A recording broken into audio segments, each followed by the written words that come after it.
Nous sommes réunis autour de l'EDEC au CUM pour ces entretiens de Nice qui sont les premiers débats publics interactifs qui nous animent de nouveau sur l'éducation.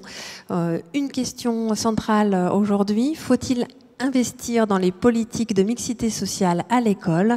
Grands débats qui sont interactifs, vous le connaissez, je vois des têtes qui sont connues dans la salle. Grands débats qui se font en collaboration avec la ville de Nice, le CUM et en partenariat avec Nice Matin. On est ravis pour cette conférence interactive d'avoir avec nous le professeur d'économie Tristan-Pierre Maury, qui est intervenant au pôle de recherche en économie de l'EDEC Business School. Bonsoir. J'animerai ce débat et comme vous le savez, donc les entretiens de Nice sont interactifs et quand on parle d'interactif, on va vous demander tout au long de la conférence de réagir en direct par SMS et donc un seul numéro pour cela. Le numéro c'est le 06 44 63 07 25. Je vais vous le faire apparaître à l'écran. Il est là-haut. Donc vous avez ce numéro. Si vous voulez participer par SMS, vous êtes d'accord avec la réponse, vous envoyez 1 pour répondre oui et vous envoyez 2 pour répondre non. Donc les questions vont apparaître au fur et à mesure et donc vous répondrez oui, vous tapez 1 pour répondre oui, vous envoyez 2 pour répondre non au 06 44 63 07 25. Le numéro, je vous le rappelle, est unique à 10 chiffres, il n'est non surtaxé et il est anonyme. Donc vous n'hésitez surtout pas à réagir et puis tout au long, dès que vous vous posez une question, vous l'envoyez pareil, par SMS. Moi, je la reçois en backup et à la fin de la conférence, je pourrai faire intervenir le professeur Maury sur la question. Je vous laisse démarrer la conférence. Merci encore de votre venue.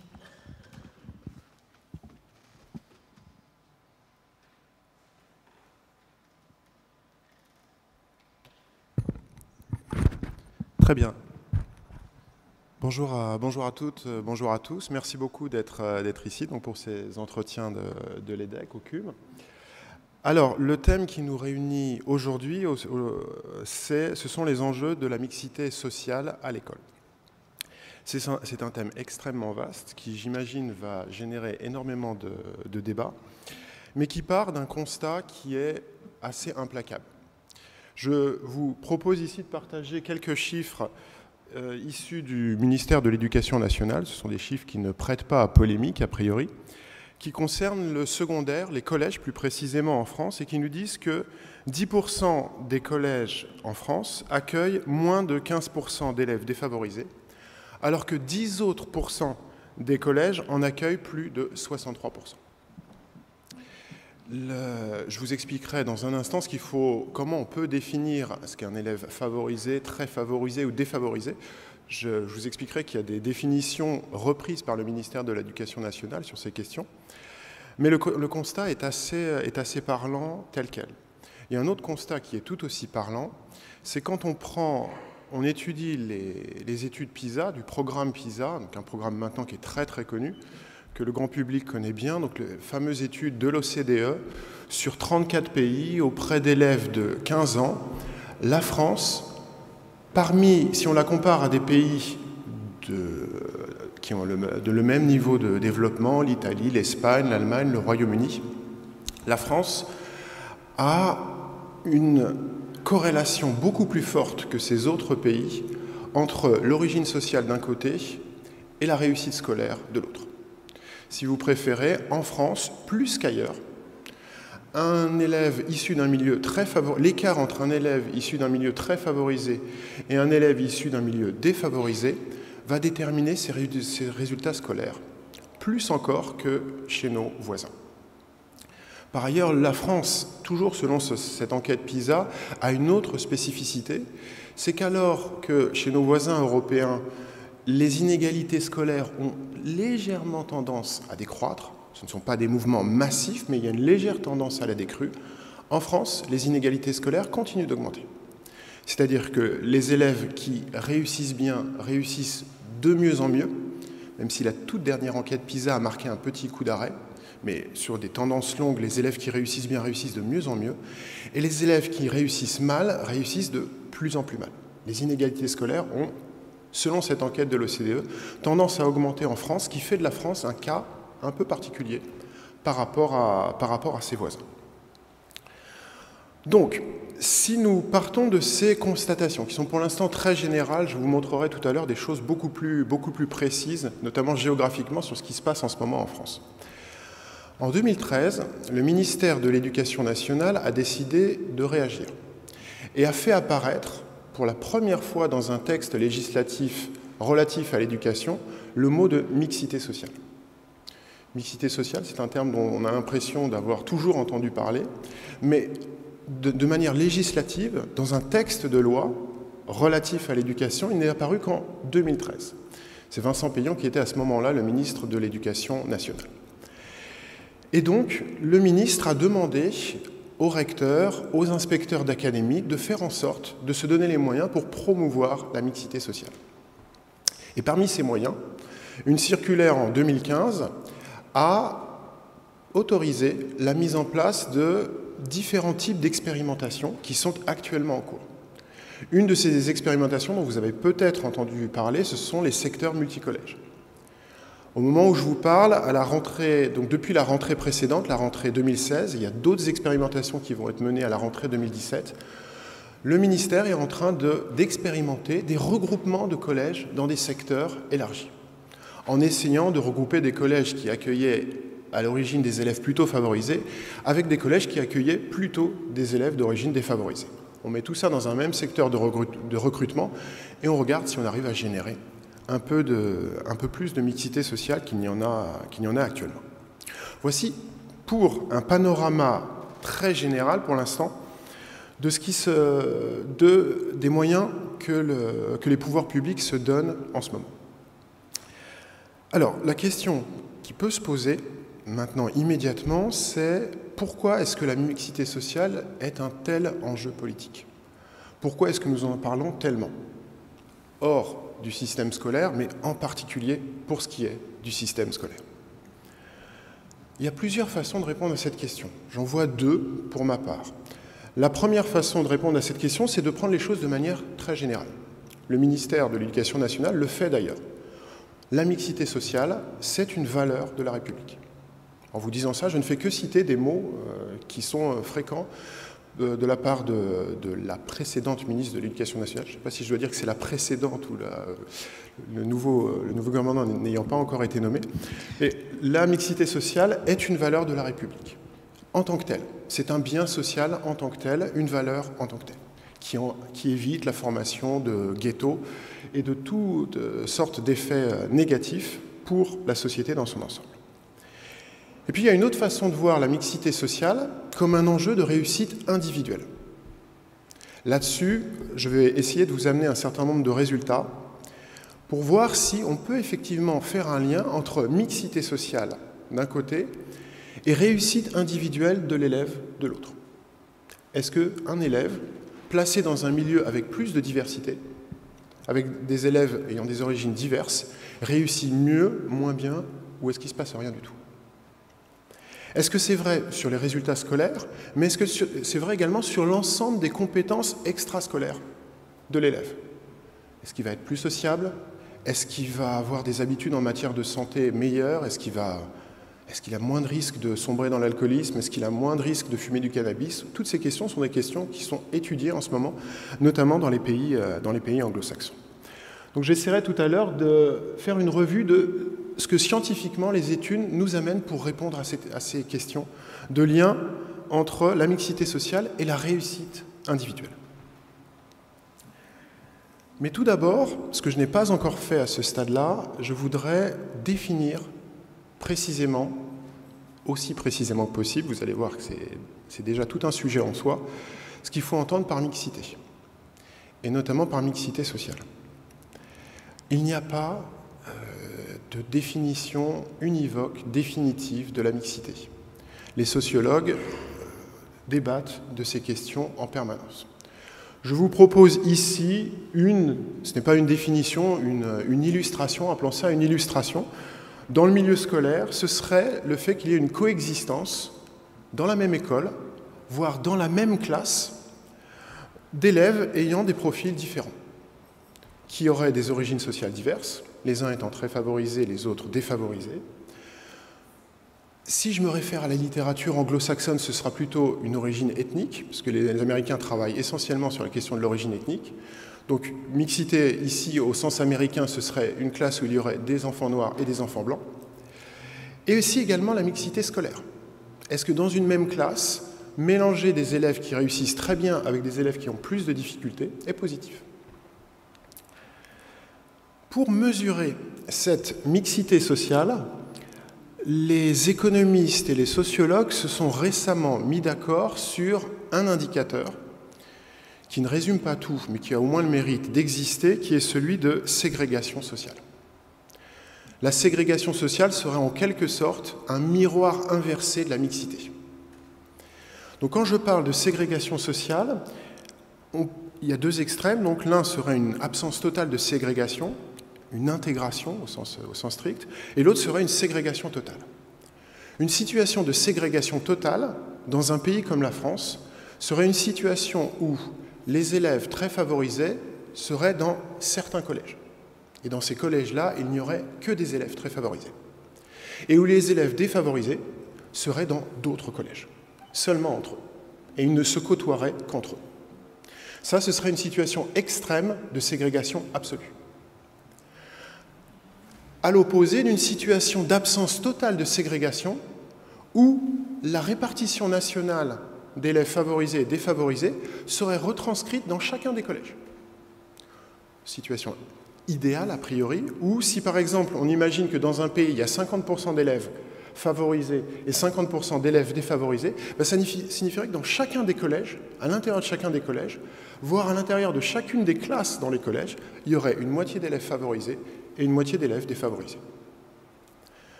Donc voilà pour cette définition de cette ségrégation sociale, ce concept opposé à la mixité sur lequel nous allons travailler et sur lequel je voudrais vous proposer un certain nombre de résultats.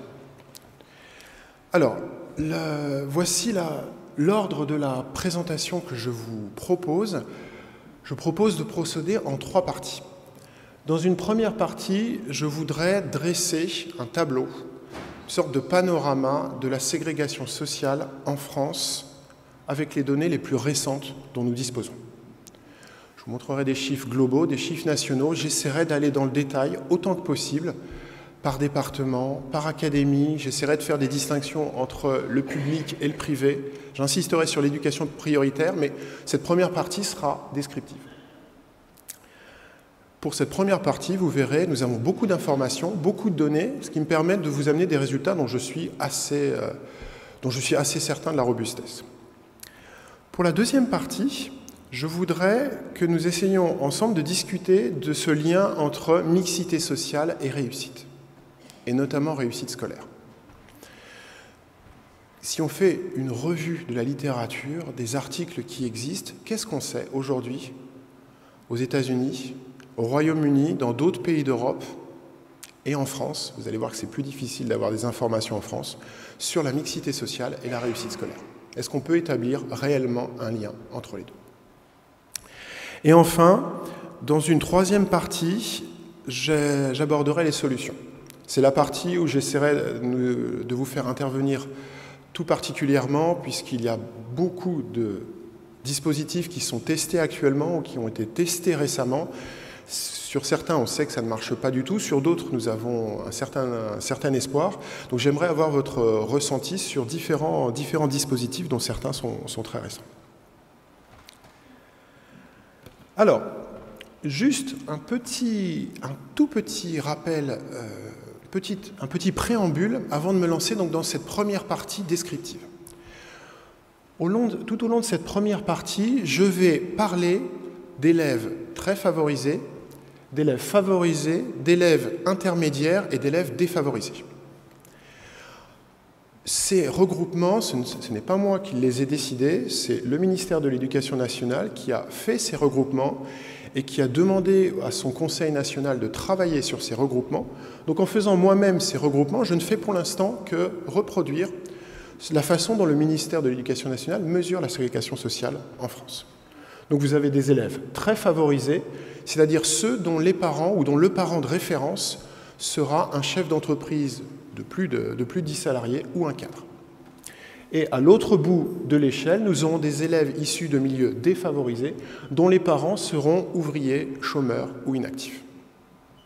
Encore une fois, ces catégories sont loin d'être parfaites. À l'intérieur de chacune de ces catégories, il est possible que les revenus ne retraduisent pas tout à fait ce que la catégorie sociale semble retraduire, mais c'est la définition fixée et choisie par le ministère de l'Éducation nationale qui, vous allez le voir, nous apporte déjà beaucoup d'informations. Si je commence déjà par une vue d'hélicoptère, la France entière, donc toute la France, métropole et département d'outre-mer. Vous avez ici, sur ce tableau, des chiffres entre 2004 et 2014. Donc, juste pour que vous compreniez ce chiffre, si ce chiffre avait été égal à 0, ça signifie que la France n'aurait aucune ségrégation. C'est-à-dire que la répartition des catégories très favorisées, favorisées, intermédiaires et défavorisées dont j'ai parlé serait retraduite dans chaque collège en France. Une situation parfaite où il y aurait 22% de très favorisés dans chaque collège, 6% de favorisés et 34% d'intermédiaires et 38% de défavorisés. Au contraire, si cette valeur avait été à 1, on aurait été dans une situation de ségrégation totale, celle dont je parlais tout à l'heure, avec des collèges réservés aux très favorisés et des collèges réservés aux défavorisés. La situation en France est donc une situation où la ségrégation est quelque part entre les deux. Il est difficile de commenter le chiffre en tant que tel, on est à 12%, quelque part entre 0 et 1. Ce qui est intéressant de noter pour l'instant, c'est qu'entre 2004 et 2014, sur les 10 années sur lesquelles je dispose de données, au moment où je vous parle, j'aurai bientôt des données plus récentes, mais pour l'instant mes données s'arrêtent là, la ségrégation sociale n'a pas évolué en France. On était à 12,53, on est passé à 12,74, rien ne s'est passé de significatif. On peut considérer que le niveau est déjà trop élevé, mais dire en ce moment que la ségrégation sociale est en train d'exploser en France, c'est exagéré. En tous les cas, aucune statistique publique ne le défend actuellement. Par contre, si on va à l'intérieur de ce chiffre, et si on essaie de quitter notre vue d'hélicoptère et de zoomer plus précisément sur ce qui se passe, on peut commencer par faire une première décomposition. La première décomposition que je vous propose de faire, au niveau national, c'est une décomposition en fonction du secteur. C'est-à-dire si je différencie les secteurs, les collèges privés, sous contrat, je ne parle que des collèges privés sous contrat, il y a un tout petit peu de collèges privés hors contrat, mais c'est tout à fait non significatif. Les collèges situés dans l'éducation prioritaire et les autres collèges publics, les collèges publics hors éducation prioritaire. Ce que je voudrais que nous voyions, c'est au sein de ce chiffre de 12,53, quelle est la part de ce chiffre qui est due à des différences entre le privé et le public, et entre privé, public et éducation prioritaire. Le résultat auquel nous aboutissons, c'est à peu près un quart. À peu près un quart de la ségrégation sociale qu'on observe en France peut être imputée à des différences entre les secteurs, entre privé, public et éducation prioritaire. Et là, pour le coup, ce chiffre n'est pas stable. C'était à peu près un quart en 2004. En l'espace de 10 ans, on a augmenté de 4 points et on est passé à plus de 30%. Au moment où je vous parle, avec les données les plus récentes à notre disposition, les écarts publics-privés expliquent 30% de la ségrégation en France. Principalement le fait que, toutes les études le montrent, le privé recrute majoritairement des élèves favorisés ou très défavorisés, beaucoup plus que dans le secteur public et beaucoup plus, évidemment, que dans l'éducation prioritaire. Le reste les 3/4 qui restent en dessous, ce sont de la ségrégation, si vous préférez, à l'intérieur de chaque secteur. Le fait que, par exemple, si on regarde des collèges publics, eh bien, il y a des collèges publics très favorisés et il y a des collèges publics très défavorisés. Et même au sein du secteur privé, il y a de très très fortes différences. Mais plus d'un quart, pratiquement un tiers de la ségrégation s'explique par des différences entre le privé pris dans son ensemble et le public pris dans son ensemble et l'éducation prioritaire. Voilà pour des premiers chiffres nationaux.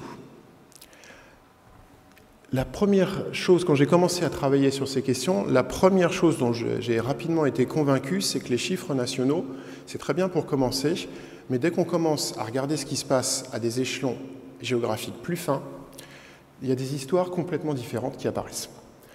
Vous avez ici une carte de France, des départements de France, qui vous donne une idée en rouge des départements où la ségrégation sociale est la plus forte. Sans surprise, j'ai envie de dire, c'est à Paris et dans les académies de Créteil et de Versailles, donc de la banlieue parisienne, que la ségrégation sociale est la plus forte. Pour la petite histoire, le département où la ségrégation sociale est la plus faible, ce sont les Hautes-Alpes. Et l'écart entre les niveaux de ségrégation entre les Hautes-Alpes et Paris, le département de Paris, vont de 1 à 6. Paris est, si vous préférez, 6 fois plus concerné par la ségrégation que le département des Hautes-Alpes. Donc déjà, si on se contente de ce 12% que je vous ai montré au tout début, on rate complètement une dimension géographique essentielle. Dans les Hautes-Alpes ou dans certains départements du front atlantique, la ségrégation est pratiquement un problème secondaire. Dans des académies comme Paris, Créteil ou Versailles, la ségrégation est 2 fois plus forte que la moyenne nationale. Et c'est donc un problème extrêmement important pour les pouvoirs publics. Ça, c'était un découpage départemental. Je peux aussi, toujours pour rester dans une dimension descriptive, vous donner quelques éléments par académie cette fois. Donc les académies où les niveaux de ségrégation sont les plus faibles sont les académies de Besançon, Limoges et Dijon. Et comme je le disais tout à l'heure, les académies où il y a le plus de ségrégation sont Paris, Versailles, Créteil, puis vient l'académie d'Aix-Marseille. Pour ce qui nous concerne ici à Nice, l'académie de Nice est dans une situation intermédiaire, légèrement en dessous de la moyenne nationale. Il y a un tout petit peu moins de ségrégation dans l'académie de Nice qu'il n'y en a dans la France dans son ensemble.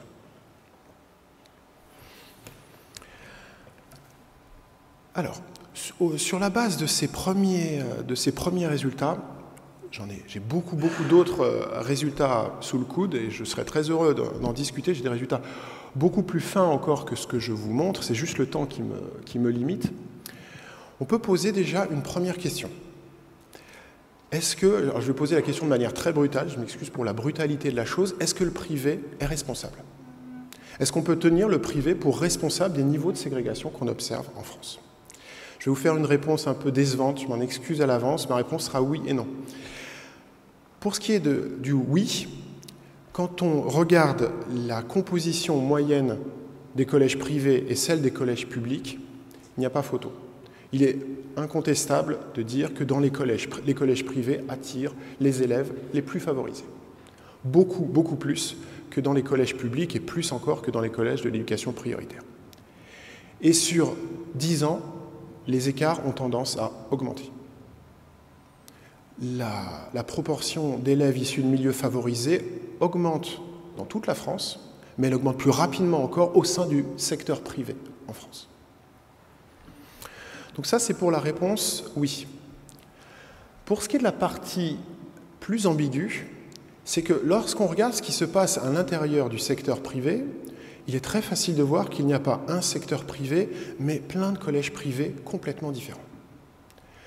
Par exemple, pour ces résultats, j'ai regardé ce qui se passait dans les zones rurales et dans les petites villes. Et j'ai été surpris, c'est un résultat auquel je ne m'attendais pas a priori, de voir que si on zoome sur les petites villes, eh bien, la ségrégation entre le privé et le public, c'est tout simplement 0. J'exagère un tout petit peu, mais c'est quasiment nul. Si vous préférez, quand on se limite aux zones rurales, et aux petites villes et aux petites agglomérations, les écarts entre public et privé, il n'y en a pour ainsi dire pas. C'est-à-dire que toute la ségrégation dont je vous ai parlé précédemment, tous les écarts entre privé et public, ne sont que des écarts dans les grandes agglomérations. Tout provient des grandes agglomérations. Donc, parler du privé en tant que grand responsable des ségrégations, c'est trop simple. De manière globale, oui, on voit des écarts entre public et privé, mais si le but est de faire une politique sur l'ensemble du privé, alors, à mon avis, on se trompe de cible. Il faut bien voir de quel privé on parle et dans quelle zone précisément on parle. Ça, c'est pour le privé. Toujours dans ma partie descriptive, vient alors la question du rôle de l'éducation prioritaire. Les dispositifs d'éducation prioritaire existent depuis 1981 en France. C'est une longue histoire. Ça fait plus de 30 ans que l'éducation prioritaire en France existe en France. Ça a été lancé dans le cadre de la politique de la ville et je vais vous faire grâce de toute l'évolution du dispositif d'éducation prioritaire en 35 ans. On est passé des zones d'éducation prioritaire, au réseau d'éducation prioritaire, au réseau d'ambition réussite, au réseau éclair. Les noms ont changé en permanence, mais même si les noms ont changé, les constats, eux, n'ont pas franchement changé.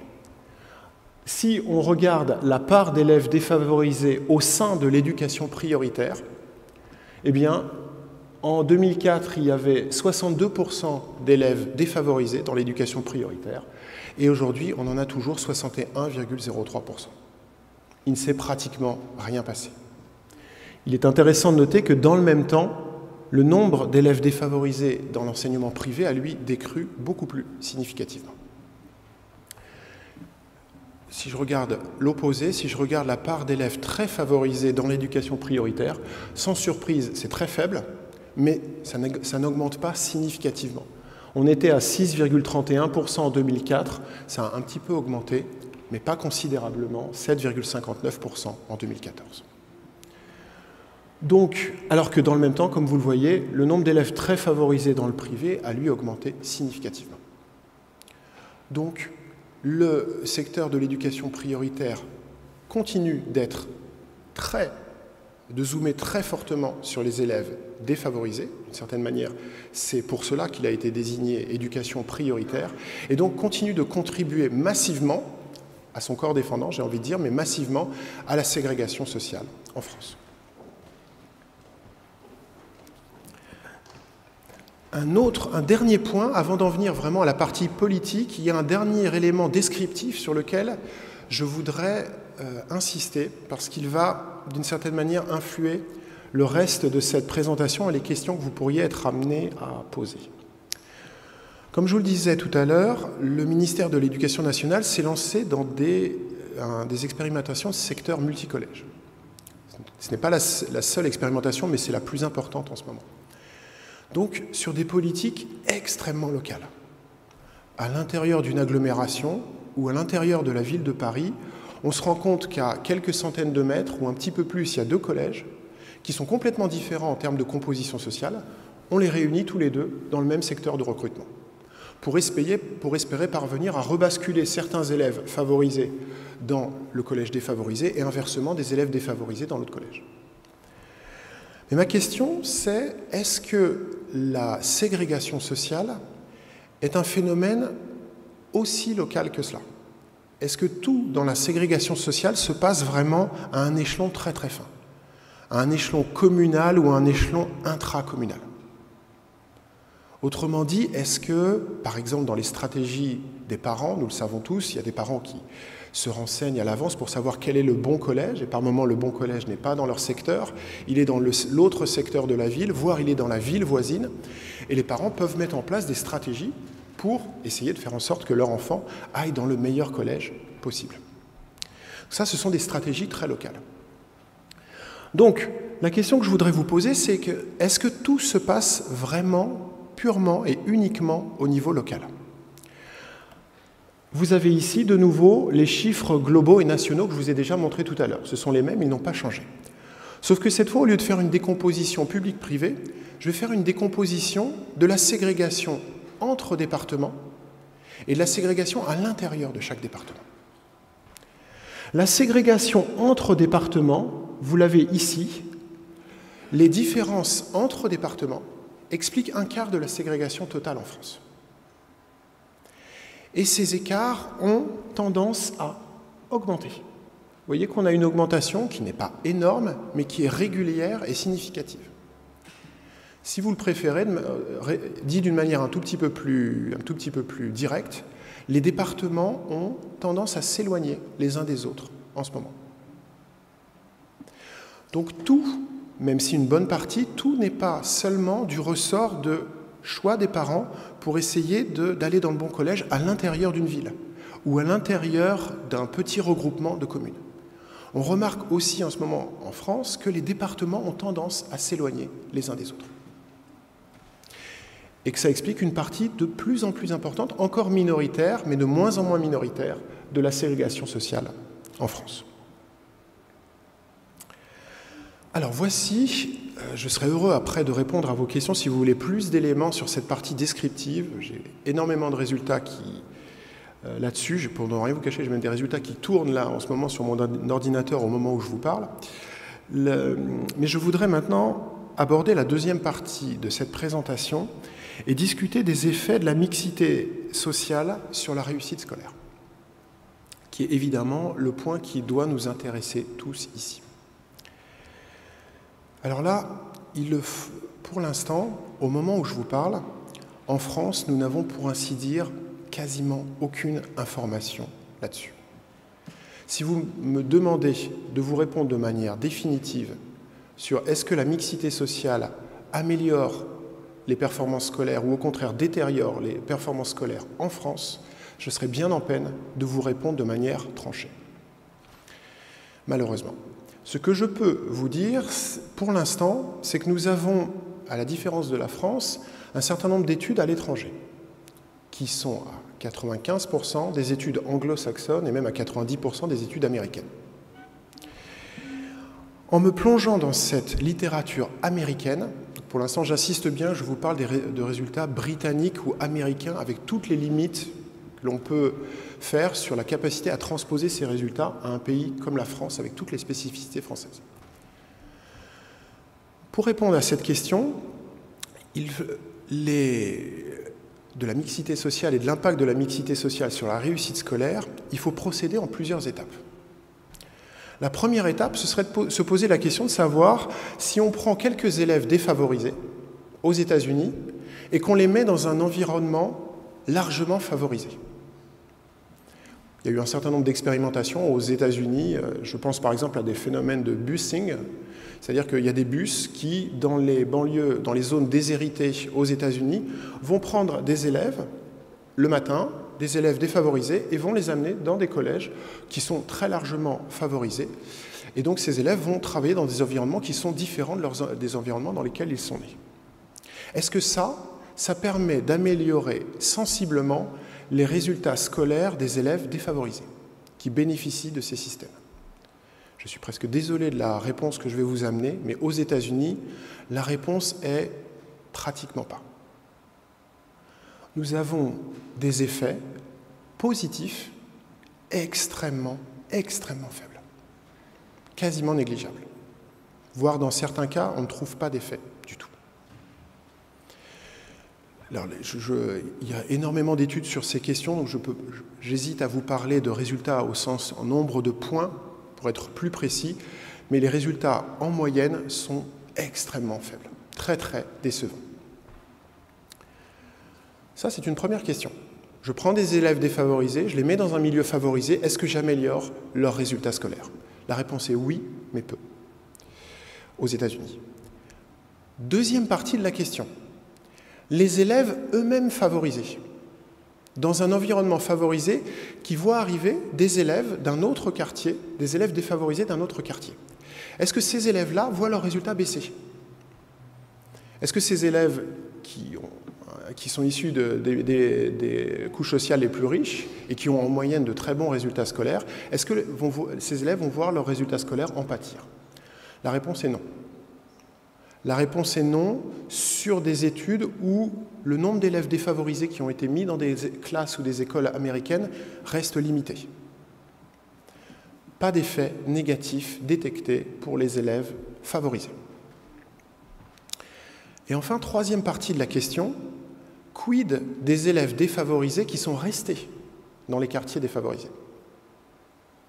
Donc on a des quartiers défavorisés où certains élèves ont bénéficié d'un système, mais où d'autres élèves sont restés.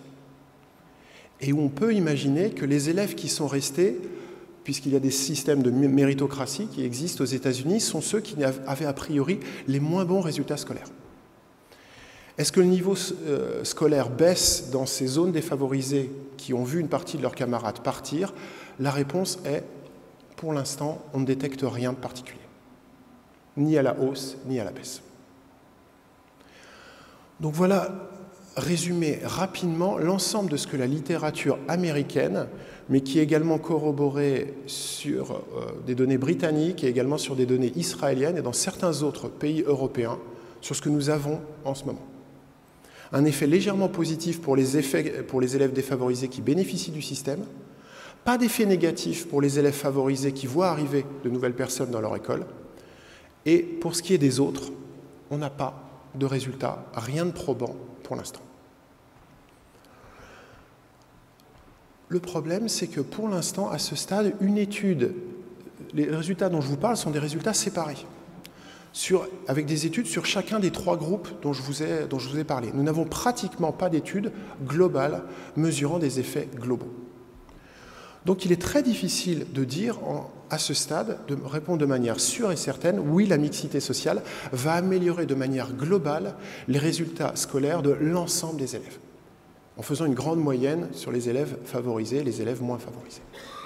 Nous n'avons pas d'évidence là-dessus. Tout ce qu'on peut dire, c'est que les résultats seront de toute façon très faibles, puisque individuellement, groupe par groupe, on n'a que des résultats très très faibles.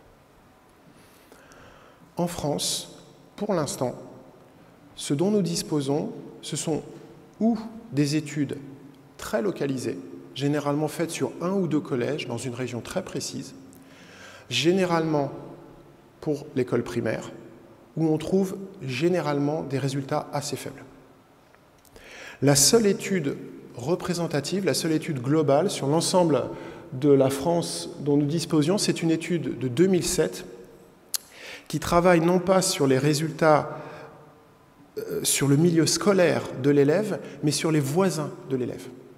Il y a une étude qui a été faite par Gou et Morin en 2007 qui regarde si un élève qui, en fonction de son entourage, de son voisinage, selon qu'il ait des voisins qui sont eux-mêmes issus d'un milieu favorisé avec de bons résultats scolaires ou issus de milieux défavorisés avec éventuellement de mauvais résultats scolaires, est-ce que ça va influencer sa propre trajectoire scolaire? Les résultats sont oui. L'étude montre sans ambiguïté qu'il y a effectivement un impact. Que quand on a autour de soi des voisins dont les enfants ne redoublent pas, on a soi-même une probabilité plus faible de redoubler. Mais la limite de cette étude, c'est que c'est une étude qui travaille sur les voisins au sens résidentiel du terme.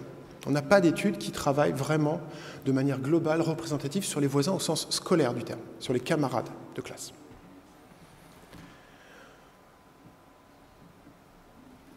Donc, fort de ce premier constat et compte tenu de toutes les limites, j'aimerais vous faire réagir sur une première question.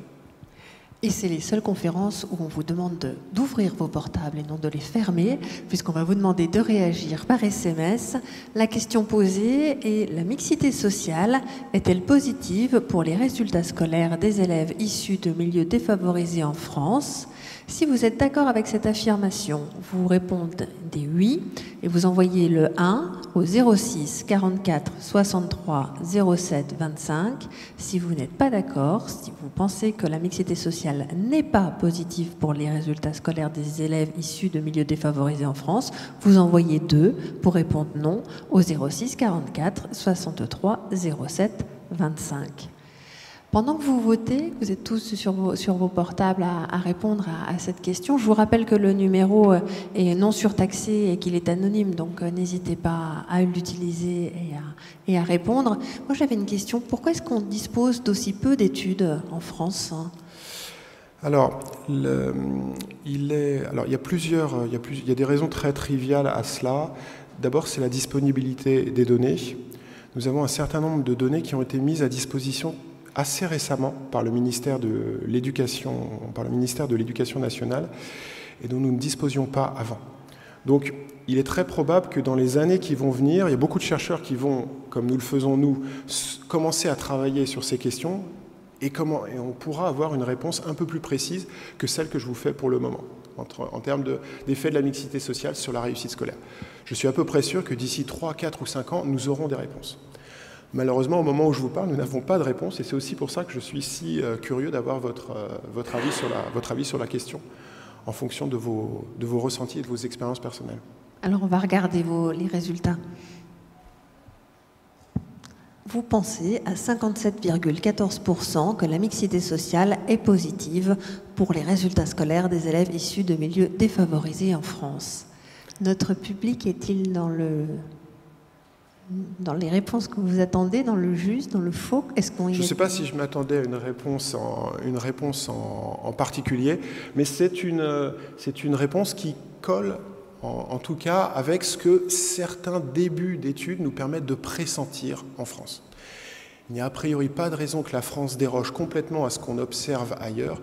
Quand on prend quelques élèves issus de milieux défavorisés, on doit s'attendre à ce que l'impact ne puisse pas être négatif pour eux, et on peut espérer que ça améliore leurs résultats scolaires.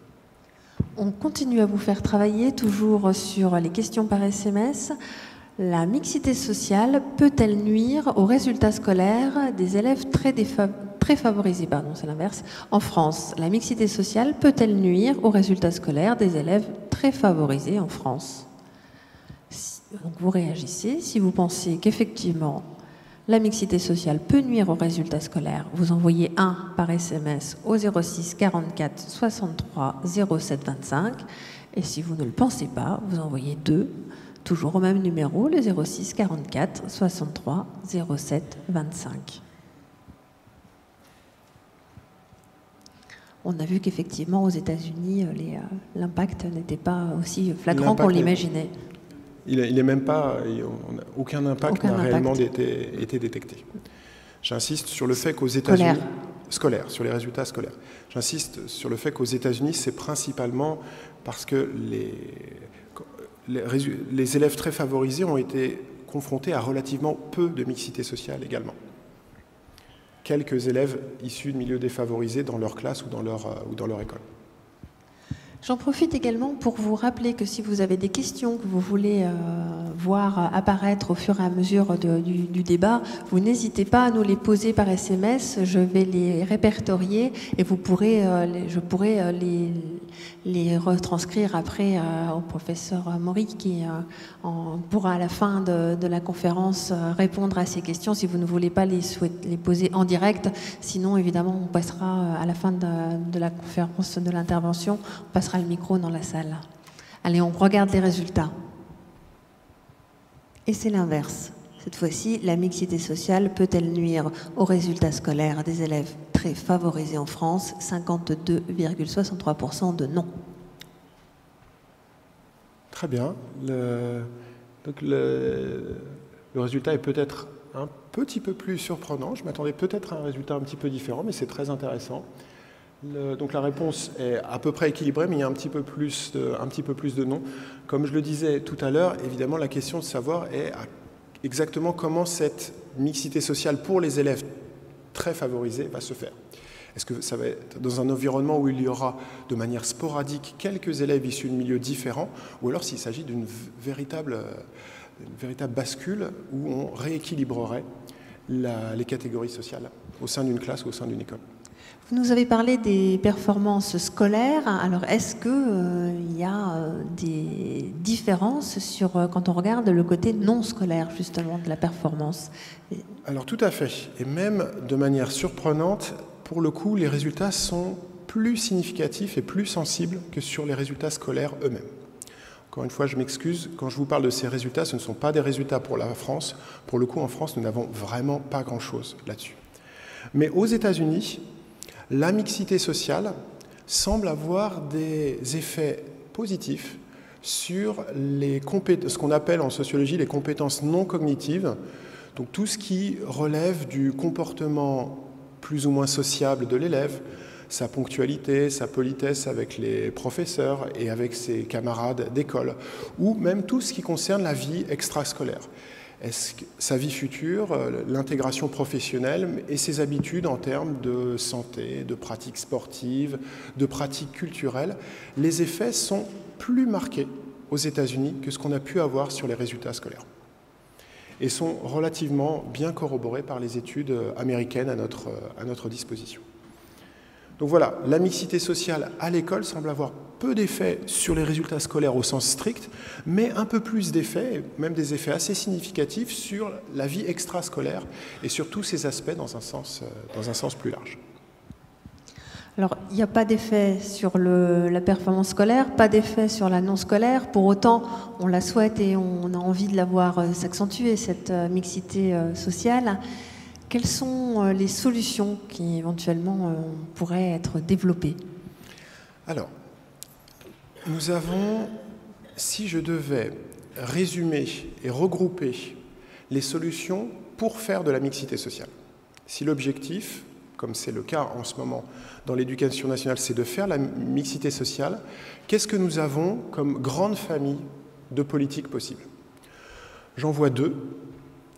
La première, c'est de jouer sur la sectorisation, avec différents dispositifs possibles. Et l'autre manière, c'est d'agir indirectement sur la mobilité résidentielle. Et donc sur les déménagements, la mobilité résidentielle des parents. Ce dont nous pouvons parler concernant la sectorisation. Qu'est-ce qu'on a comme dispositif en vue en ce moment? Donc là, je vous parle de choses qui sont tout à fait dans l'actualité. J'imagine que beaucoup d'entre vous ont entendu parler d'Affelnet. Donc Affelnet, pour ceux d'entre vous qui ne le connaîtraient pas, c'est ce logiciel d'affectation des élèves à l'entrée au lycée, qui existe notamment à Paris depuis 2008. Donc sur Paris, on a déjà 10 années d'observation d'Affelnet, qui est que des parents vont devoir, et les élèves vont devoir à la fin de la troisième, remplir un certain nombre de vœux, et qu'en fonction d'un certain nombre de critères, leur distance par rapport au lycée, les résultats scolaires de l'élève, le fait que l'élève soit un élève boursier ou pas, donc il y a des critères sociaux, se verra alloué à un collège par un logiciel.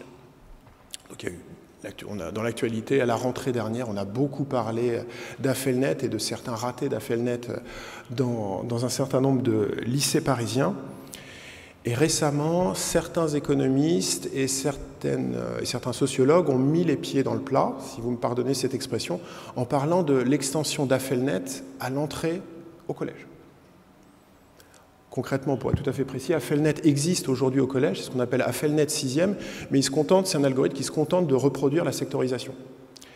Est-ce qu'il faut étendre ce qui existe aujourd'hui au lycée et l'étendre au collège, et donc faire en sorte que des critères sociaux viennent se surimprimer à des critères de réussite scolaire dans l'affectation en 6e au collège? Ça, c'est le premier dispositif. Le défaut, alors qu'est-ce qu'on peut dire de ce dispositif à ce stade? On a des résultats sur Paris, on a des études précises sur Paris qui nous disent qu'en 10 ans, Affelnet, dans les lycées parisiens, a permis de réduire la ségrégation sociale de 30%. Dans le même temps, le gros défaut d'Affelnet, qui est bien connu, bien identifié, c'est que le secteur privé n'en fait pas partie. Et donc, un certain nombre de parents peuvent décider de faire le choix d'aller dans le privé pour échapper à ce logiciel d'affectation qui pourrait faire courir le risque, j'emploie le mot risque avec des guillemets évidemment, d'aller dans un lycée de moins bon niveau que celui que les parents escomptent. Voilà pour les avantages et les défauts dont nous disposons à ce stade-là. Deuxième possibilité, ce serait l'assouplissement de la carte scolaire, pour lequel nous avons un antécédent historique. En 2007, la carte scolaire a été assouplie. Il était même question en 2007 de la supprimer définitivement, puis finalement le gouvernement a renoncé et la carte scolaire a été uniquement assouplie. Là encore, nous avons des études assez précises en France sur les effets de cet assouplissement de la carte scolaire. Et si on a assez peu d'effets au niveau national, En revanche, dans les zones les plus défavorisées, l'assouplissement de la carte scolaire a permis à certains élèves d'échapper à l'éducation prioritaire. Et donc on sait qu'il y a un certain nombre de collèges, parmi les plus défavorisés, qui ont perdu des effectifs parce que les élèves qui étaient sectorisés sur ces collèges ont bénéficié de l'assouplissement pour voir leur demande de dérogation acceptée. Donc ce dispositif d'assouplissement de la carte scolaire n'a pas permis de réduire la ségrégation sociale, au contraire. Et le troisième dispositif, c'est celui qui est en ce moment en expérimentation de la part du ministère.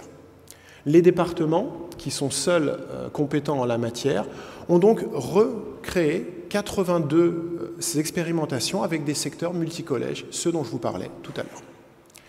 Ça a été fait à la rentrée 2016. Donc malheureusement, je manque de profondeur historique pour vous donner un certain nombre de retours.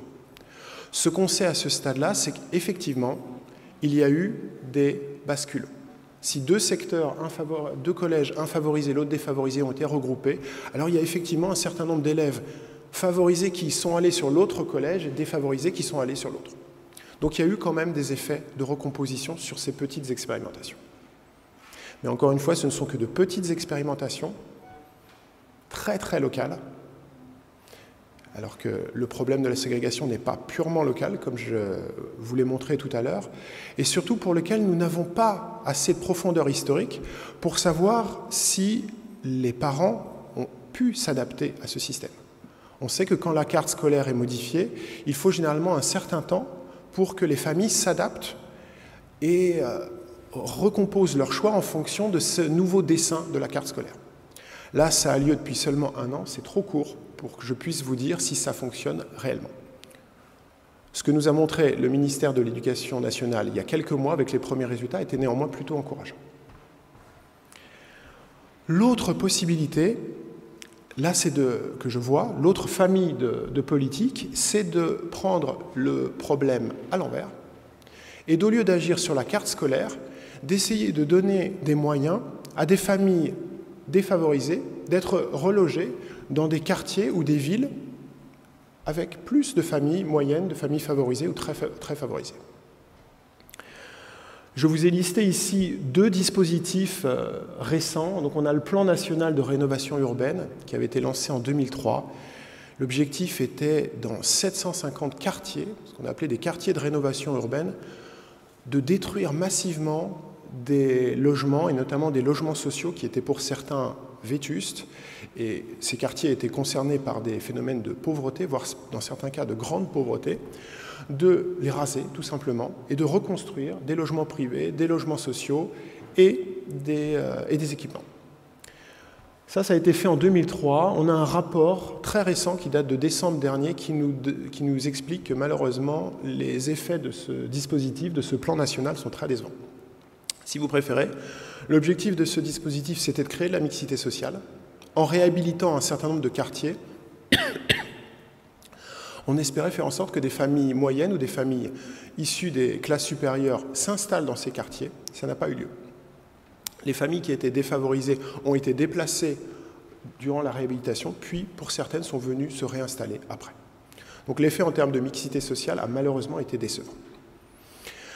Là où on peut éventuellement, toujours vraiment dans une objectif de faire de la mixité sociale, être un peu plus optimiste, ce sont sur les effets de la fameuse loi SRU. On en a beaucoup parlé. En fait, quand on parle de la loi SRU, tout le monde parle du même article de la loi SRU, le fameux article 55, les quotas de logements sociaux. Excusez-moi. Comme vous le savez, en 2000, un certain nombre de communes, les grandes communes, se sont vues contraintes de mettre en service et de construire des logements sociaux à hauteur de 20%, puis même à hauteur de 25% suite à la loi Duflot en 2013. Il semble, à ce stade-là, que cette loi SRU ait permis de recréer un petit peu de mixité à l'intérieur de ces villes. Quand je parle de mixité ici, il s'agit de la mixité entre logements privés et logements sociaux. Et évidemment, il y a une corrélation entre logement privé et logement social et familles favorisées et familles défavorisées. Donc on peut penser que la loi SRU a permis de créer un peu de mixité résidentielle et que ça pourrait éventuellement être un moyen détourné de refaire de la mixité sociale à l'école, via la mixité résidentielle. en faisant en sorte que certaines familles modestes soient relogées dans des communes où il y avait historiquement peu de familles modestes. Donc on se rend compte que la carte scolaire est quand même un sujet phare dans ce sujet de mixité sociale. Et je pense que c'était la question qu'on allait poser à vous dans la salle. À votre avis, la carte scolaire est-elle un frein à la mixité sociale en France ? Si vous le pensez, réagissez en direct par SMS au 06 44 63 07 25. Je vous rappelle toujours le numéro. Si vous le pensez, vous envoyez 1. Et si vous ne le pensez pas, vous envoyez 2. Une question qui revient dans les questions qu'on a par SMS, qui remonte, c'est que toutes les études, pour l'instant, parlent surtout du profil des élèves. D'où viennent-ils, de quel milieu sont-ils issus? Une question par exemple qui nous est posée sur quid des enseignants. Les recherches anglo-saxonnes se sont-elles intéressées aux enseignants, à leur capacité à réajuster l'enseignement lorsque leur école accueille un dispositif de mixité sociale, par exemple? C'est une question de nos... Bien évidemment, on a des résultats là-dessus. Il n'est même pas besoin d'aller dans les pays anglo-saxons. On a un certain nombre de résultats en France. Et un certain nombre de résultats en France sur le profil des enseignants dans l'éducation prioritaire par rapport aux autres secteurs. Malheureusement, les résultats sont assez marqués de ce point de vue. Il apparaît très clairement que dans les zones d'éducation prioritaire, nous avons majoritairement des enseignants jeunes, peu expérimentés. Si on regarde le profil des enseignants dans l'éducation prioritaire, la moitié d'entre eux sont dans leur collège depuis moins de 3 ans. C'est-à-dire pratiquement moitié moins que dans les autres collèges, notamment dans les collèges publics.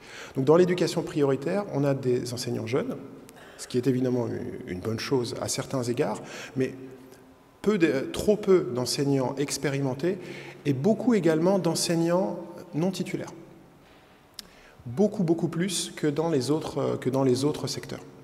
Or, comme on sait, là-dessus la littérature anglo-saxonne est précise, on sait que le fait d'avoir une équipe éducative stable, qui puisse mettre au point un projet non pas sur 1 année ou 2 années, mais sur le long terme, est très important pour les résultats scolaires. Le fait d'avoir des enseignants, par exemple, non titulaires, qui par définition peuvent être amenés à changer de collège rapidement, est clairement sans doute un impact négatif sur les résultats. Et ça va nous offrir une transition vers la deuxième partie, les autres solutions. Mais avant, on regarde les résultats de notre sondage par SMS. La carte scolaire est-elle un frein à mixité sociale en France? Vous pensez que oui, à 73,68%, c'est massif. D'accord, donc là on a des résultats très marqués qui reprennent une partie de ce que beaucoup de sociologues disent en France, c'est-à-dire que la carte scolaire, au lieu de protéger la mixité sociale, au lieu de la défendre, ne fait que cristalliser en quelque sorte les choix des parents. Les parents se sont adaptés à la carte scolaire et la carte scolaire ne fait en quelque sorte que retranscrire ces inégalités sociales. Pour juste rebondir là-dessus, et pour pas que la carte scolaire soit accusée de tous les maux, on a à l'étranger un certain nombre d'expériences où la carte scolaire n'existait pas ou avait été carrément supprimée. Donc on a des expériences de ce type-là dans des pays anglo-saxons qui, en termes de ségrégation sociale, ont amené des résultats catastrophiques, absolument catastrophiques. La ségrégation sociale a paradoxalement explosé alors que la carte scolaire n'existait plus ou avait été supprimée. Et donc même un certain nombre de ces pays, je pense au Royaume-Uni ou je pense aux États-Unis, ont été obligés de réintroduire des quotas pour contrebalancer cette ségrégation qui venait de la disparition totale de la carte scolaire. Donc effectivement, la carte scolaire peut cristalliser les choix des parents, mais la suppression de la carte scolaire, à l'étranger, on a un certain nombre d'expériences et ces expériences ne sont pas toutes heureuses. Alors, quel autre levier imaginez-vous pour améliorer cette mixité sociale?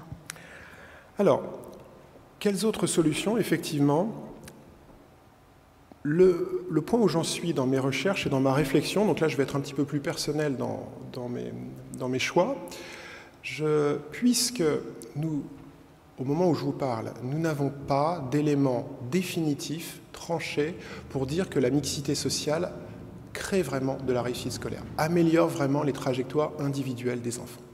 Puisqu'on a trop peu d'éléments là-dessus, que scientifiquement on a peu de bases, je pense à d'autres systèmes, d'autres dispositifs dont le but ne serait pas de lutter directement pour la mixité sociale, mais par exemple de renforcer les moyens dans l'éducation prioritaire.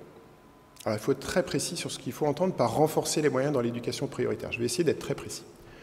Mais là, pour le coup, nous avons des résultats. Et pas seulement des résultats britanniques, américains ou allemands, nous avons des résultats en France. D'abord, un constat d'ensemble.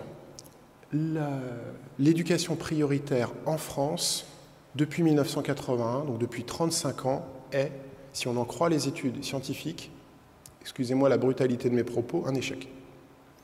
Est-ce que les enfants qui ont été éduqués, qui ont fait leur scolarité dans une ZEP ou dans les dispositifs d'éducation prioritaire qui ont suivi ont de meilleurs résultats? La réponse est non. On n'a trouvé aucune amélioration des résultats scolaires. Mais nous sommes capables de dire pourquoi. Et nous disons pourquoi avec les éléments que je vous ai amenés tout à l'heure. Les moyens supplémentaires qui ont été donnés aux collèges ou aux écoles dans l'éducation prioritaire devaient permettre de stabiliser le corps enseignant, de faire en sorte que le corps enseignant reste dans ces écoles. Je viens de vous expliquer à l'instant que ce n'était pas le cas. Il y a un certain nombre d'indemnités qui ont été versées aux professeurs ou aux maîtres. C'est des indemnités qui étaient de l'ordre de 1 000 € par an, qui visiblement n'étaient pas suffisantes, trop faibles pour faire en sorte que des professeurs expérimentés ou des maîtres expérimentés restent dans leurs écoles. L'autre objectif, c'était de réduire le nombre d'élèves par classe. Et là, je vous montre ici un chiffre que j'ai été chercher au ministère de l'Éducation nationale qui date de 2015. Si on regarde par exemple les écoles primaires en France, le nombre d'élèves par classe dans l'éducation prioritaire, c'est 22,7. Si je prends le secteur public dans son ensemble, donc éducation prioritaire plus tout le reste, on est à 23. Nous n'avons pas de différence significative marquée sur le nombre d'élèves par classe dans les zones d'éducation prioritaire par rapport au reste de la France. Donc, certes, on n'a pas de résultats scolaires, mais il est assez facile de voir pourquoi nous n'avons pas de résultats scolaires, sachant qu'on a échoué à réduire le nombre d'élèves par classe.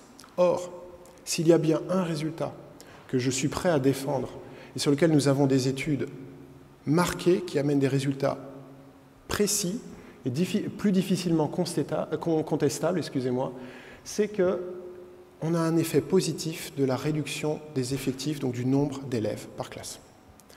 Je cite ici une étude de Thomas Piketty, qui est un économiste bien connu, mais j'ai d'autres études qui montrent que réduire le nombre d'élèves par classe, notamment dans les zones les plus défavorisées, a des effets très marqués sur leurs résultats scolaires. L'étude dont je parle, c'est une étude qui a été réalisée en CP et qui montre que quand on réduit la taille de la classe d'un élève, on améliore les résultats des élèves défavorisés de 0,7 points sur une échelle de 100. Un élève par classe de moins, 0,7 points sur 100 en plus. Uniquement pour les élèves défavorisés. Si on parle du résultat de cette réduction des effectifs pour les élèves favorisés, l'effet est positif, mais beaucoup plus faible. Donc la proposition qui avait été faite par les économistes et les sociologues dont je parle, c'était dans une certaine mesure de rebasculer une partie des moyens pour faire en sorte de baisser sensiblement le nombre d'élèves par classe dans les ZEP, essentiellement en primaire, et le plus tôt possible dans le primaire. Plus on le fait tôt, plus grands sont les effets, quitte à, pour faire en sorte que cette mesure ne soit pas trop coûteuse, à avoir un tout petit peu moins d'enseignants dans le reste du secteur public. Parce que les effets sont très positifs pour les élèves défavorisés et pas si négatifs que ça, on n'a pas grand-chose pour les autres élèves. Si vous préférez, un élève en moins dans une classe défavorisée, c'est beaucoup plus positif, ça a beaucoup plus d'effet qu'un élève en plus dans des classes favorisées. Mon ressenti, au vu de l'ensemble des études dont je vous ai parlé et que nous avons revues ensemble, c'est que ce qui fonctionne en France et ce dont nous sommes sûrs des effets au moment où je vous parle, c'est bien le fait que réduire le nombre d'élèves par classe améliore sensiblement les résultats des élèves. alors que la mixité sociale, en tant que telle, ne semble pas, pour l'instant, on a trop peu d'éléments pour dire que la mixité sociale permet réellement de modifier la réussite scolaire des élèves. On a parlé donc profil des élèves, zone d'affectation, réduction des effectifs. On va vous faire travailler de nouveau et vous demander si la politique d'éducation prioritaire est un outil d'avenir pour lutter contre les inégalités scolaires, selon vous. Si vous pensez que la politique d'éducation prioritaire est un outil d'avenir pour lutter contre les inégalités scolaires, vous envoyez 1 par SMS au 06 44 63 07 25. Et si vous ne le pensez pas, vous envoyez 2, toujours au même numéro.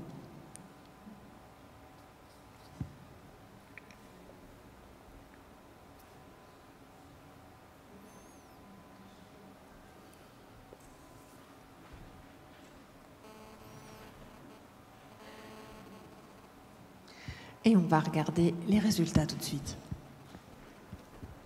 75,29 en faveur du oui.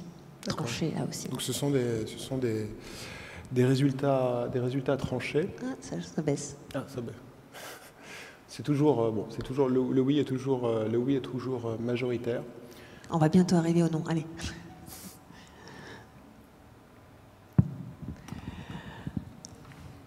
Question, donc, on a regardé donc effectivement les zones d'affectation, les réductions des effectifs. Est-ce qu'il y a encore des pistes qu'on pourrait aujourd'hui développer au lieu d'agir directement sur la mixité sociale? Est-ce qu'il est possible d'appuyer sur d'autres choses? Alors, pour ce qui est d'autres solutions possibles, au moment où je vous parle, je vois que les résultats sont en train de se resserrer. Ouais. Donc il y a beaucoup d'autres dispositifs qui sont testés en France en ce moment, qui n'agissent donc pas directement sur la mixité sociale, mais qui donnent plus de moyens aux élèves issus de milieux défavorisés. L'un, ce sont les programmes de réussite éducative. Ce ne sont pas des programmes qui ont été extrêmement médiatisés, mais qui suivent le parcours. Ce sont des programmes individualisés qui ont la spécificité d'entourer l'enfant dès l'âge de 2 ans. Donc c'est un dispositif qui va de 2 ans à 16 ans. On a maintenant, avec un référent, un encadrement pour cet enfant, notamment pour sa vie extrascolaire, pour les activités culturelles, les activités scientifiques, sportives qu'il peut être amené à avoir, et aussi une volonté de responsabilisation des parents. Alors c'est un dispositif qui a une dizaine d'années, qui a un petit peu plus de 10 ans, donc on a maintenant des résultats. Malheureusement, les résultats, donc on a un rapport l'an dernier qui nous dit que les résultats n'ont pas été sensibles. C'est-à-dire que le fait d'avoir un encadrement de ces enfants entre 2 et 16 ans, hors du cadre, notamment hors du cadre scolaire, ne semble pas avoir amélioré sensiblement leurs résultats scolaires. Et plus ennuyeux encore, les dispositifs pour responsabiliser les parents n'ont pas semblé être couronnés de succès. La conclusion des auteurs de ce rapport, c'est que des moyens insuffisants avaient été mis en œuvre et qu'il aurait fallu des moyens plus massifs pour aboutir à des résultats. Voilà, je voulais en finir en insistant sur le fait qu'on a aussi un certain nombre de mesures beaucoup plus individualisées, beaucoup plus ciblées, donc qui sont relativement coûteuses par enfant, mais qui concernent un nombre relativement limité d'enfants, d'élèves, et pour lesquels on a, à ce stade, en France, un petit peu de difficulté à détecter des résultats définitifs et probants. Merci beaucoup. On va passer aux questions. Alors, j'en ai une qui apparaît, la numéro 7, qui a été souvent posée. Non pas sur la géographie, non pas sur le profil des élèves, mais plutôt sur les programmes. Plutôt que de miser sur la mixité, nous interroge une personne dans le public, plutôt que de miser sur la mixité dont les résultats ne sont pas avérés, ne faut-il pas cibler sur les méthodes et les contenus d'enseignement? Est-ce que c'est pas sur ça qu'il faut travailler et améliorer les choses? Alors tout à fait, c'est un point sur lequel je n'ai effectivement pas beaucoup insisté dans ma présentation, mais qui va tout à fait dans le sens de ce que je vais dire. C'est vrai, et c'est d'autant plus vrai qu'on parle des zones d'éducation prioritaire, des zones a priori défavorisées. Et la réduction du nombre d'élèves par classe, dont je parlais dans l'éducation prioritaire, aura d'autant plus d'effet qu'elle sera accompagnée d'une réflexion pédagogique et d'une adaptation du contenu pédagogique à ce public d'élèves majoritairement issus de milieux défavorisés et donc, comme je le souhaite, en nombre réduit. Donc oui, il y a tout un champ de réflexion sur l'adaptation des contenus pédagogiques, essentiellement dans les zones les plus défavorisées, avec des effets sensibles. On va passer le micro dans la salle. Qui a envie de poser une question? Vous avez le micro. Merci.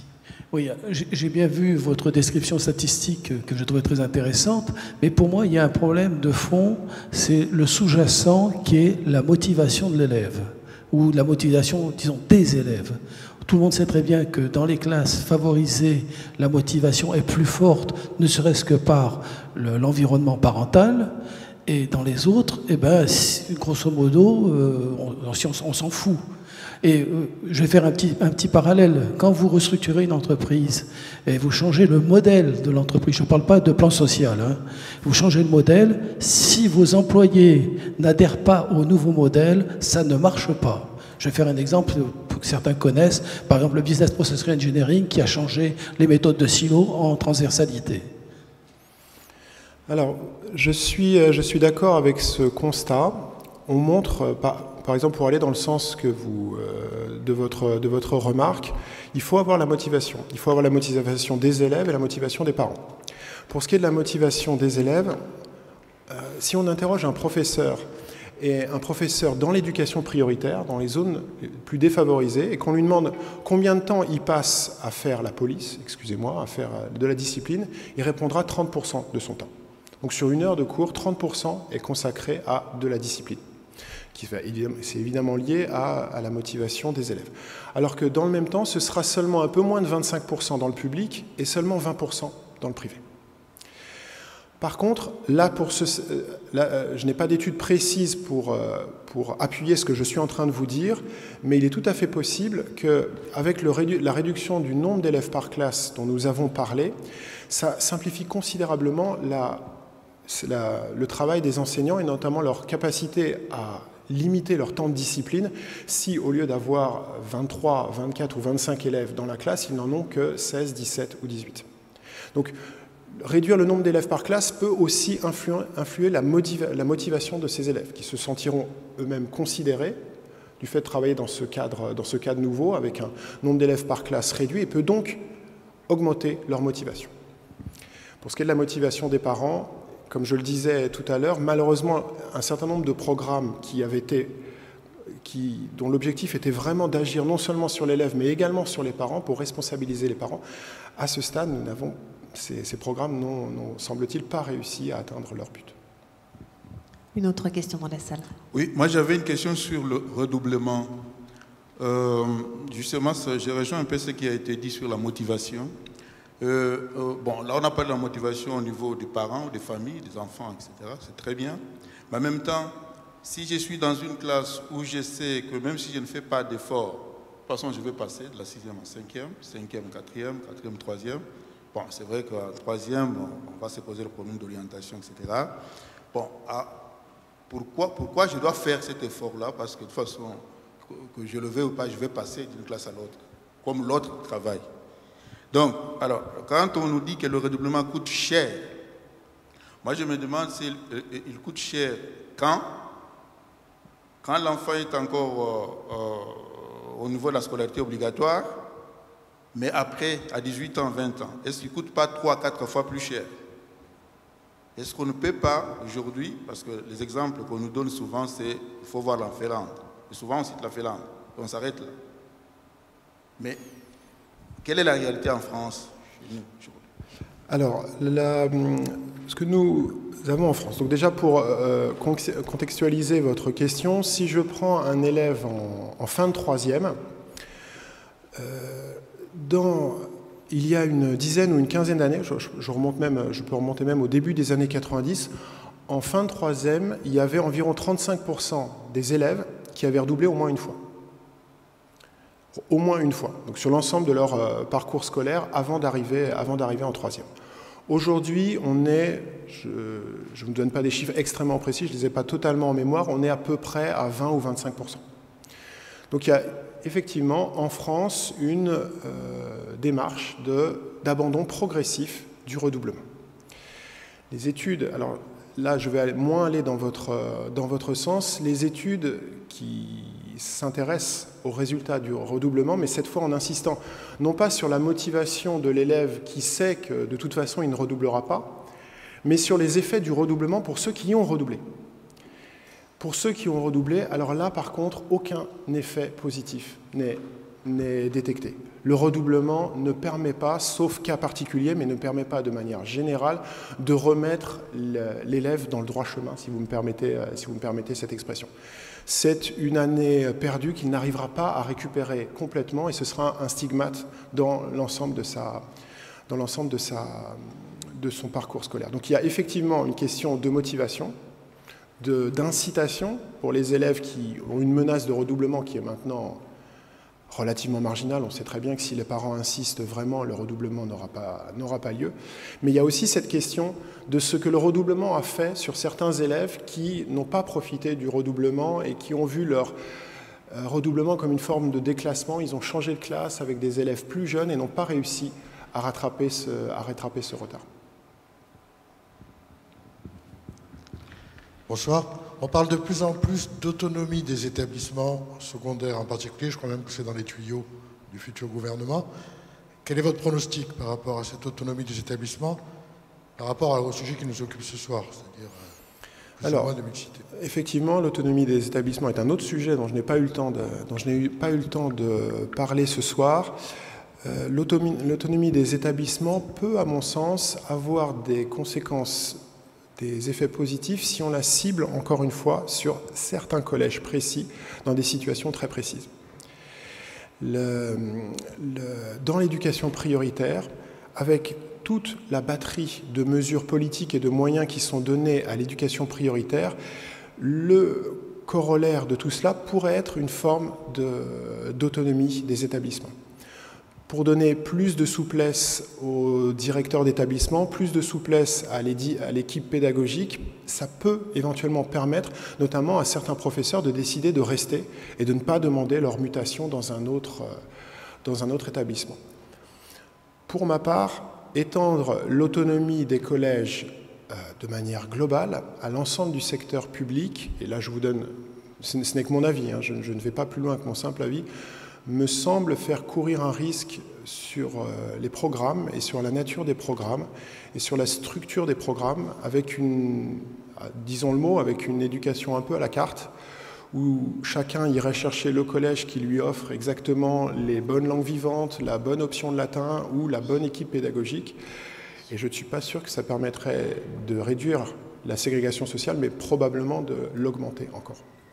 Donc l'autonomie peut être un outil, mais de manière, à mon avis, très ciblée, surtout sur les zones les plus défavorisées, surtout sur l'éducation prioritaire.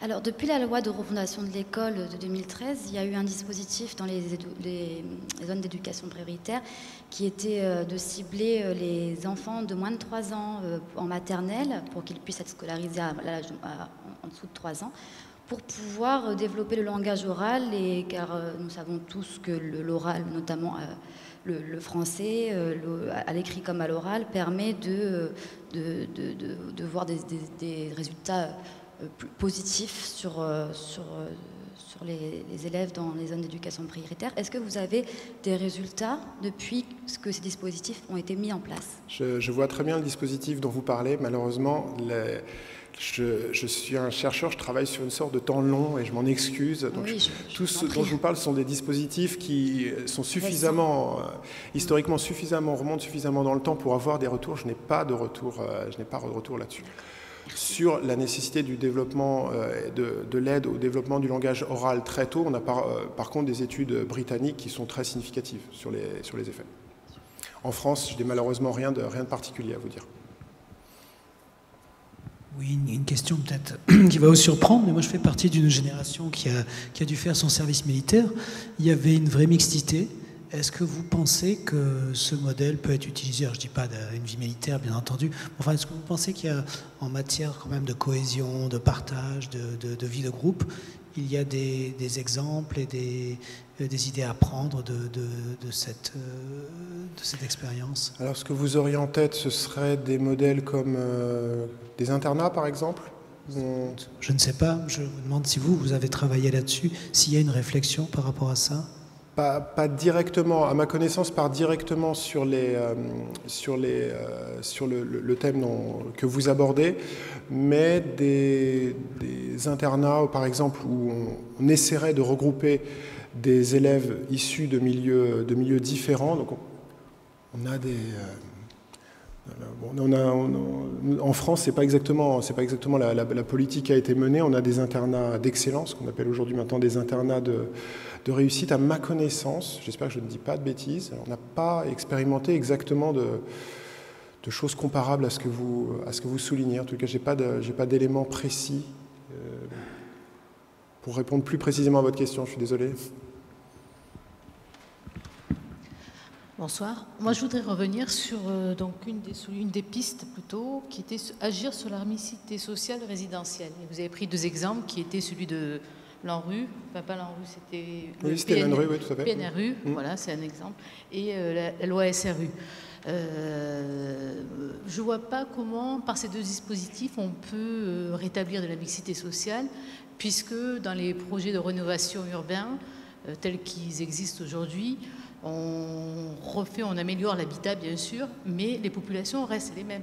Donc on ne règle pas le problème d'avoir une même catégorie de population qui est à un endroit, ce que j'appelle les ghettos. Aujourd'hui c'est le cas. Si on prend les exemples par exemple sur Nice, il y a deux très belles opérations qui sont réussies d'ailleurs, hein, qui sont celles de l'Ariane et celles des Moulins. Pour autant, la population est restée la même. Donc la mixité sociale, elle n'a pas vraiment changé. Sur la loi SRU, je ne le vois pas non plus. Par contre, est-ce que plutôt, ce ne serait pas par l'intégration d'un quota de logements sociaux dans toute la ville, de façon à ce que dans les résidences, et donc on revient à ce dont vous parliez tout à l'heure, qui concerne le voisinage, par exemple dans une résidence, par exemple sur des quartiers comme Cimier, où par exemple une personne qui est de conditions très modestes pourra côtoyer des copains qui seront de très bons élèves, et où là il y aura effectivement une influence positive. Est-ce que c'est pas plutôt ça par rapport à cette type de méthode? Pour répondre aux deux parties de votre question, si j'ai parlé du plan national de rénovation urbaine, c'est parce que son objectif officiel était de faire de la mixité sociale. Le but, vous avez eu raison de le rappeler, ça a échoué, c'est-à-dire que les populations sont restées les mêmes dans ces quartiers, mais le but, c'était dans le cadre de la politique de la ville, c'était d'attirer des familles plus favorisées dans ces quartiers réhabilités. Donc le but était bien de faire de la mixité sociale, comme je le rappelais, ça a échoué. Pour ce qui est de la loi SRU, telle qu'elle est mise en place aujourd'hui, se rapproche assez bien de ce que vous êtes en train de décrire. La loi SRU donc, impose à un certain nombre de communes qui n'en avaient pas de faire du logement social. Mais pas de faire du logement social en faisant un quartier logement social dans la ville, et puis après, dans l'autre partie de la ville, des quartiers avec du logement privé. Et donc, il y aurait un secteur avec un collège logement social, et donc défavorisé, et d'autres secteurs avec des collèges plus favorisés. Un certain nombre de villes, alors là je parle pour le coup d'études de terrain que je connais bien, montrent que des maires de communes ou des structures intercommunales ont fait en sorte que, par exemple, quand un programme résidentiel s'ouvre, qu'un promoteur veut construire sur un terrain, vont demander à ce que quelques logements sociaux soient construits dans cette résidence. Donc ce n'est pas toujours partout une façon de recréer de la ségrégation, au contraire. Il y a vraiment beaucoup de programmes privés, j'ai vraiment bien étudié ces chiffres, beaucoup de programmes privés où le maire dit « très bien, vous voulez construire du logement privé ici, vous me faites 20% de logements sociaux dedans ». Et donc, de la mixité sociale se fait de manière très très locale. où il est au milieu d'un même bâtiment, on ne fait pratiquement pas la différence entre les logements sociaux et les logements privés. Et donc il y a la mixité sociale qui se fait et des élèves qui, de facto, iront au même collège parce qu'ils seront sectorisés sur le même collège. Donc je pense que la loi SRU peut permettre de répondre au moins partiellement à votre souhait, à la remarque que vous faisiez à la fin. Une dernière question ? Alors, concernant je rebondis sur la question de la dame, concernant les projets de rénovation urbaine, à l'exemple de mon quartier, donc Nice-Ouest, le tram va passer, donc le quartier est embelli, les logements peuvent accueillir des familles qui sont favorisées parce qu'il va y avoir le quartier des Grands Arenas avec des bureaux, des cadres, etc. Mais une école comme Nice-Flore qui accueille des enfants du quartier des Moulins, donc, qui est classé en REP+, donc réseau d'éducation prioritaire plus, est menacée de se voir retirer ce titre qui lui accorde un budget assez convenable et qui fait que ces enseignants ont des primes sur leur salaire pour pouvoir rester, pour être encouragés à être stables dans cette école. Et paradoxalement, le fait que cette école réussisse ce projet de mixité sociale va engendrer la perte de ce titre d'éducation prioritaire qui fait qu'elle a les moyens et le budget d'entretenir sa bonne réputation, en fin de compte. Oui, donc là vous êtes en train de décrire un phénomène que les Américains ont appelé la gentrification.